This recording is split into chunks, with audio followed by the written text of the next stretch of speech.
دوستو پاکستان کو اللہ تعالیٰ نے بیش بہا نعمتوں سے نوازا ہے۔ پاکستان جس خطے میں واقع ہے یہ کئی پرانی اور نئی تہذیبوں کا گارڈ رہا ہے۔ اس کے محل وقوع کے ساتھ ساتھ اس خطے کی تاریخ بھی نہایت اہمیت کی حامل ہے۔ یہاں سکندر اعظم سے لے کر موریہ، کاشان، عرب، افغان، مغل اور انگریزوں تک تمام بڑی نسلوں اور قوموں نے حکومت کی ہے۔ اس بات میں کوئی دو رائے نہیں کہ ان تمام قوموں کی چھاپ ہمارے ملک کے طرز تعمیر پر بھی ملتی ہے، جس کی زندہ مثال پاکستان کے طول و عرض میں پھیلے بلند و بالا قلعے ہیں، جو نہ صرف ہماری تاریخ کا حصہ ہیں بلکہ فخریہ انداز سے اپنے بنانے والوں کے ذوق کی عکاسی بھی کرتے ہیں۔ پاکستان میں کئی معروف اور غیر معروف قلعے موتیوں کی طرح بکھری ہوئی ہیں۔ آئیں ان قلعوں کی تاریخ کا جائزہ لیتے ہیں۔ ان قلعوں کے بارے میں معلومات آپ تک پہنچانے سے پہلے آپ کو بتاتے چلیں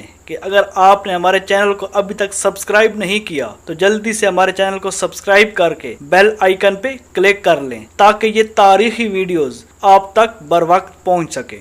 شاہی قلعہ لاہور۔ یوں تو پاکستان میں بے شمار قلعے ہیں، لیکن ان سب میں جو شہرت لاہور کے شاہی قلعے کے حصے میں آئی وہ کسی اور قلعے کو نصیب نہ ہو سکی۔ مغل شہنشاہ اکبر کے دور میں بنایا گیا یہ قلعہ آج بھی پرانے لاہور کے شمالی مغربی کونے میں آن بان اور شان کے ساتھ موجود ہے۔ کہتے ہیں کہ جب محمود غزنوی نے اس علاقے کو فتح کیا تب اس جگہ ایک مٹی کا قلعہ تھا، جسے بعد میں اکبر بادشاہ نے گرا کر ایک جدید طرز کا شاندار قلعہ تعمیر کروایا۔ اکبر بادشاہ کے بعد آنے والے ہر مغل بادشاہ یہاں تک کہ سکھوں اور انگریزوں نے بھی قلعے کے اندر مختلف دیواروں، محلوں اور کمروں کا اضافہ کیا۔ شہنشاہ جہانگیر نے باغات کو توسیع دی اور محل بنوائے۔ شاہ جہان نے دیوان خاص اور موتی مسجد کا اضافہ کیا، جبکہ اورنگزیب نے حضوری باغ کی طرف کھلنے والا قلعے کا مرکزی دروازہ بنوایا جو بادشاہی مسجد کے عین سامنے واقع ہے۔ قلعے کے اندر شیش محل، میوزیم،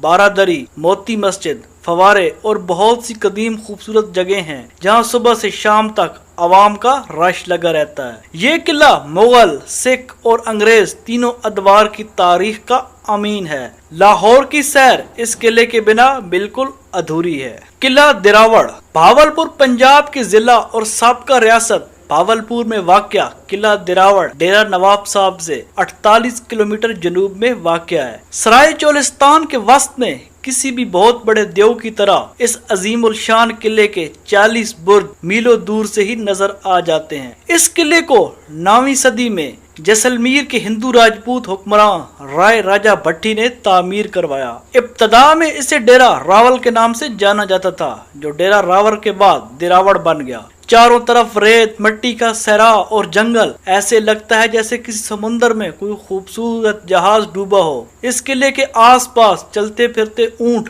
آنکھوں کو بہت بھلے محسوس ہوتے ہیں۔ انہیں دیکھ کر یوں محسوس ہوتا ہے جیسے انسان کئی سال پیچھے عرب کے علاقوں کی سیر کر رہا ہو۔ راجستھانی طرز پر بنے اس قلعے کی سب سے اہم خاصیت یہ ہے کہ اس کے تمام 40 برجوں کا ڈیزائن ایک دوسرے سے مختلف ہے۔ اس کے زیادہ تر برج ابھی تک قائم ہیں، جن کے اوپر سیاہ اینٹوں سے ڈیزائن نہایت خوبصورت انداز سے بنائے گئے ہیں۔ قلعے کے جنوب مشرق کونے میں پانی کا ایک قدرتی تالاب ہے جسے مقامی زبان میں ٹوبا کہتے ہیں۔ قلعے کے اندر ریاست بھاولپور کے سابق نوابوں اور خاندانوں کی قبریں بھی موجود ہیں اور ان کے مقبروں پر نیلے رنگ کی خوبصورت ٹائلوں کا کام کیا گیا ہے۔ مقامی باشندوں میں قلعہ دراوڑ کے بارے میں ایک روایت عام ہے جس کا پس منظر یہ ہے کہ روئی چولستان کی سیرابی کیفیت کے تحت قلعے کی دیواریں دن میں 7-8 بار رنگ بدلتی ہیں۔ بھاولپور جیپ ڈیزرٹ ریلی کے انعقاد سے اس علاقے میں سیاحت کو فروغ ملا ہے اور ہر سال ہزاروں لوگ اس قلعے کو دیکھنے آتے ہیں۔ بلتیت فورٹ، ہنزا۔ گلگت بلتستان کی وادی ہنزا میں کریم آباد کے گاؤں بلتیت میں واقع بلتیت فورٹ پریوں کی کہانی میں موجود خوبصورت قلعوں جیسا منظر پیش کرتا ہے۔ پہاڑ کے اوپر واقع یہ قلعہ کوئی 650 سال پہلے بنایا گیا تھا، جسے وقت کے ساتھ ساتھ مرمت کیا گیا۔ 16ویں صدی میں جب یہاں کے شہزادے نے بلتستان کی شہزادی سے شادی کی تو وہ ابلتی ہنرمندوں اور کاریگروں کو بھی اپنے ہمراہ لائی تاکہ وہ اس قلعے کی تزئین و آرائش کر سکیں۔ 1945 میں میر حمزہ نے اس قلعے کو چھوڑ کر پہاڑ سے نیچے ایک اور قلعہ بنایا اور وہاں منتقل ہو گیا، جس کے بعد قلعے کی حالت خراب ہونا شروع ہو گئی اور اس کے منہدم ہونے کے خدشات بڑھ گئے۔ ہماری بے پرواہی نے اسے یونیسکو کی خطرے میں موجود عمارتوں کی فہرست میں لا کھڑا کیا اور آغا خان ٹرسٹ اور لندن کی رائل جیوگرافیکل سوسائٹی کے اشتراک سے اس کی مرمت کا کام شروع کیا گیا، جو 1996 میں ختم ہوا اور اس قلعے کو ایک عجائب گھر کی شکل دے دی گئی جسے بلتیت ٹرسٹ چلا رہا ہے۔ اس قلعے کے لکڑی سے بنے دالانوں سے سورج غروب ہونے کا منظر دیکھنے سے تعلق رکھتا ہے۔ قلعہ بالا حصار، پشاور۔ افغانستان کے راستے بر ذخیر پر حملہ کرنے والے جنگجوؤں سے بچاؤ کے لیے پشاور شہر کے مغرب میں بالا حصار کے نام سے ایک قلعہ بنایا گیا، جو آج پشاور شہر کی پہچان بن چکا ہے۔ بالا حصار فارسی زبان کا لفظ ہے جس کے معنی اونچے قلعے کے ہیں، کیونکہ یہ ایک بلند چٹان پر واقع ہے۔ اس کو یہ نام درانی سلطنت کے سلطان تیمور شاہ درانی نے دیا، جو اسے اپنی رہائش گاہ کے طور پر استعمال کرتا تھا۔ یہ قلعہ اتنا پرانا ہے جتنا کہ پشاور شہر۔ قلعے کی زمین سے مجموعی بلندی 92 فٹ ہے۔ اس کی دیواریں پختہ سرخ اینٹوں سے تعمیر کی گئیں۔ دوہری دیواروں والے اس قلعے کا کل رقبہ 15.25 ایکڑ ہے، جبکہ اس کا اندرونی رقبہ 10 ایکڑ بنتا ہے۔ ایک پختہ سڑک بل کھاتی ہوئی قلعے کے اندر تک جاتی ہے۔ اس قلعے کو کئی بار مسمار اور تعمیر کیا گیا۔ 2005 کے زلزلے نے اسے شدید نقصان پہنچایا، لیکن بعد میں اس کی مرمت کر دی گئی۔ اس قلعے سے آپ پشاور شہر کے خوبصورت نظاروں کا بھی لطف لے سکتے ہیں۔ آج کل یہ قلعہ فرنٹیئر کانسٹیبلری کے پاس ہے، جس نے نہایت اہتمام سے اس قلعے کو سنبھال رکھا ہے۔ قلعے کے اندر بھی ایک دنیا آباد ہے۔ یہاں اندر ایک خوبصورت آرمی میوزیم بنایا گیا، جس میں خیبر پختونخوا میں ہونے والے مختلف آپریشنز کی معلومات، ان سے متعلق اشیاء، مختلف قسم کی بندوقیں، تصاویر، زیورات، تلواریں، چھوٹی توپیں رکھی گئی ہیں۔ اس کے ساتھ کیلاش تہذیب کی عکاسی بھی کی گئی۔ قلعے کے اندر ایک گفٹ شاپ اور پشاوری چپل کی دکان بھی ہے۔ اس قلعے کو دیکھنے کے لیے آرمی سے خصوصی اجازت نامہ درکار ہوتا ہے۔ قلعہ اٹک، مغل شہنشاہ جلال الدین محمد اکبر کا تعمیر کروایا گیا قلعہ اٹک اٹک خرد کے مقام پر دریائے سندھ کے کنارے واقع ہے۔ اکبر اعظم کو اس قلعے کی تعمیر کا خیال اس وقت آیا جب وہ اپنے سوتیلے بھائی مرزا حکیم، جو کہ کابل کا گورنر تھا، جس نے پنجاب پر حملہ کر دیا تھا، کو شکست دینے کے بعد کابل سے واپس آ رہا تھا۔ اس وقت اکبر اعظم نے اس علاقے کی دفاعی اہمیت کے پیش نظر قلعہ تعمیر کرنے کا حکم دیا۔ 1812 میں مغلوں کو ہرا کر سکھوں نے اس پر قبضہ کر لیا۔ 1842 تک یہ قلعہ سکھوں کے پاس رہا، جس کے بعد 1947 تک یہ انگریز سرکار کے زیر استعمال رہا۔ برطانیہ کا وزیر اعظم اینتھونی ایڈن 1901 میں اس قلعے میں ایک فوجی گھر میں پیدا ہوا۔ اس قلعے کی جو چیز سیاحوں کو اپنی جانب کھینچتی ہے وہ اس کے خوبصورت دروازے، لمبی اور مضبوط دیوار، ترک طرز تعمیر کے غسل خانے اور زیر نگین سرنگیں۔ قلعے کے چاروں دروازے، جن کے نام موری دروازہ، کابلی دروازہ، لاہوری دروازہ اور دہلی دروازہ ہیں، نیب اور اسپیشل سروسز گروپ کے زیر انتظام اس قلعے میں بہت سی مشہور و معروف شخصیات نے قید کاٹی، جن میں پاکستان کے متعدد سیاسی رہنما اور وزرائے اعظم بھی شامل ہیں۔ قلعہ روہتاس، جیلم، ضلع جیلم کی تحصیل دینا میں واقع شیر شاہ سوری کا تعمیر کردہ قلعہ روہتاس 948 میں مکمل ہوا، جو سطح مرتفع پوٹوہار اور کوہستان نمک کی سرزمین کے وسط میں تعمیر کیا گیا۔ اس کے ایک طرف نالہ کس، دوسری طرف نالہ گھان اور تیسری طرف گہری کھائیاں اور گھنا جنگل ہے۔ شیر شاہ سوری نے یہ قلعہ گکھڑوں کی سرکوبی کے لیے تعمیر کرایا۔ گکھڑ مغلوں کو کمک اور بر وقت امداد دیتے تھے، جو شیر شاہ سوری کو کسی طرح گوارا نہیں تھا۔ جب یہ قلعہ کسی حد تک مکمل ہو گیا تو شیر شاہ سوری نے کہا، آج میں نے گکھڑوں کی پیٹھ میں چرا گھونپ دیا۔ اس قلعے کے عین سامنے شیر شاہ سوری کی بنائی ہوئی جرنیلی سڑک گزرتی ہے، جو اب یہاں سے 5 کلومیٹر دور ہو چکی ہے۔ دوسرے قلعوں سے ہٹ کر قلعہ روہتاس کی تعمیر چھوٹی اینٹوں کے بجائے دیو ہیکل پتھروں سے کی گئی۔ ان بڑے بڑے پتھروں کو بلندیوں پر نصب نقاشت دیکھ کر عقل دنگ رہ جاتی ہے۔ ایک روایت کے مطابق قلعے کی تعمیر میں عام مزدوروں کے علاوہ بے شمار بزرگان دین نے بھی اپنی جسمانی اور روحانی قوتوں سمیت حصہ لیا۔ ان روایات کو اس امر سے بھی تقویت ملتی ہے کہ قلعے کے ہر دروازے کے ساتھ کسی نہ کسی بزرگ کا مقبرہ موجود ہے، جبکہ قلعے کے اندر بھی جگہ جگہ بزرگوں کے مقابر پھیلے ہوئے ہیں۔ قلعے کے 12 دروازے ہیں جن کی تعمیر جنگی حکمت عملی کو مد نظر رکھ کر کی گئی۔ قلعہ روہتاس کا سب سے قابل دید اور عالی شان اور ناقابل شکست اس کی فصیل ہے۔ اس پر 68 برج،